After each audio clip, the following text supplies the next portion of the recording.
this video, I'm going to decompose sodium bicarbonate into 3 products.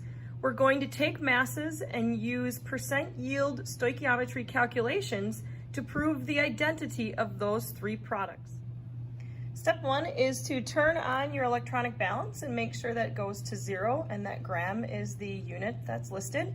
The next thing is to have a clean, dry, large test tube.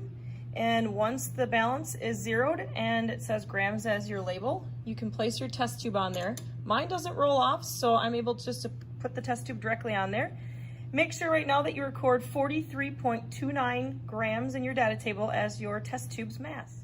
The next step is to grab your test tube, scopula, and your sodium bicarbonate and add, in my case, I'm going to add about 3 scoops full to the bottom of the test tube as best as I can. And the amount really doesn't matter as long as it's not too much to heat and you've got enough to measure a change in mass with the balance that you have. So I'm going to take this again, and since mine didn't roll off, I'm able to set it on there and get my starting mass. So make sure that right now you record 48.87 in your data table as the sodium bicarbonate and the test tube's mass. I'm just going to move it and make sure it doesn't change. So again, I said 48.87. Record that. On to the next step. The next step is to get your baking soda at a kind of an angle in the test tube like that so that you can get a nice even heating of that solid. I do have some up here that I'm going to have to worry about heating. You'll want to put your test tube not at a horizontal angle but fairly close like this and clamp it down securely, having this end facing away from others. You're going to put the Bunsen burner under this end and heat it and start the decomposition of sodium bicarbonate. The next step is to light your Bunsen burner and have a inner and outer blue cone flame like that, and have it at kind of a low heat or medium heat first. You're then going to take your Bunsen burner and put it underneath the end of the test tube. So you're going to heat this test tube for about 10 minutes. Start with kind of a low heat, looking for any kind of chemical change that you are looking for. I'm going to move this up so that we can actually see the test tube and move it a little bit closer, because we're looking for evidence of those 3 products. When sodium bicarbonate decomposes, you do not get a color change, so it's going to make this a little more complicated. So I'm going to try to get as close as I can to the chemical change so that you can see what's going on in that test tube. We're going to do the same thing with carbon dioxide test that I did in my copper to carbonate hydroxide decomposition video. We're going to look for evidence of water forming on the inside of that test tube, and I believe if you look carefully, you're going to see that right now. The next thing we're going to do is do some carbon dioxide tests and see if that's present.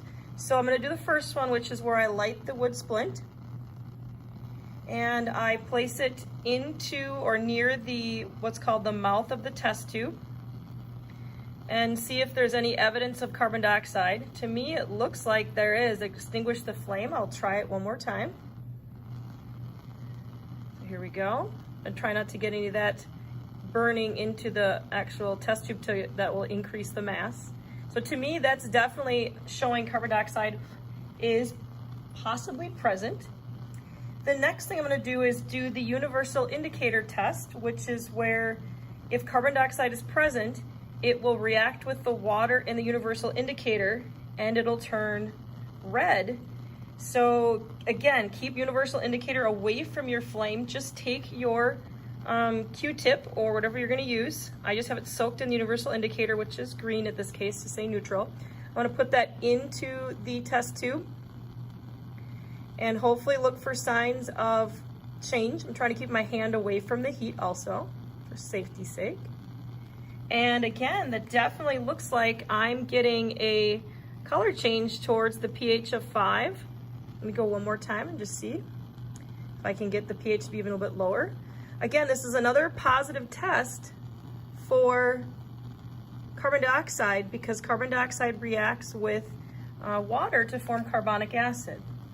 All right, now it's just a matter of heating this for up to 10 minutes or maybe more. We're going to also have to drive off what we believe is water.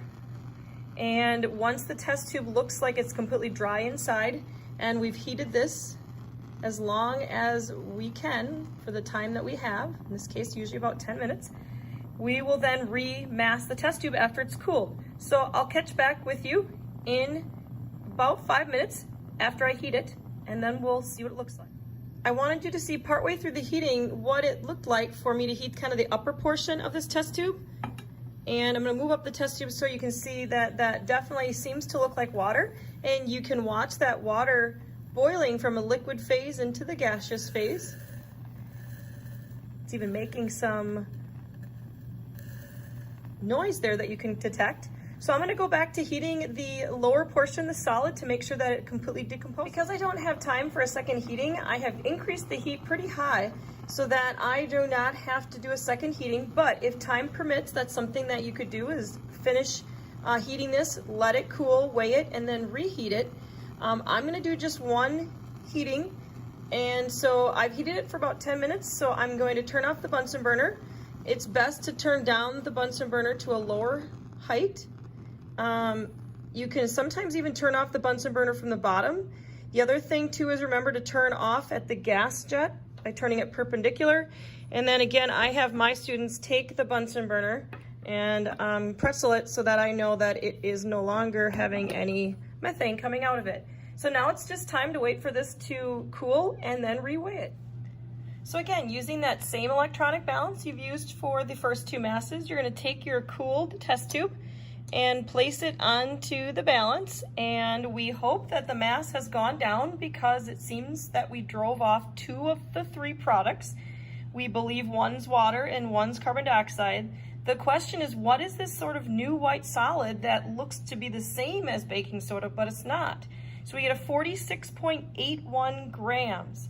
So then the next thing you're going to do is move on to the calculations in the lab to try to prove the identity of all 3 products, especially this solid that is white left in the test tube.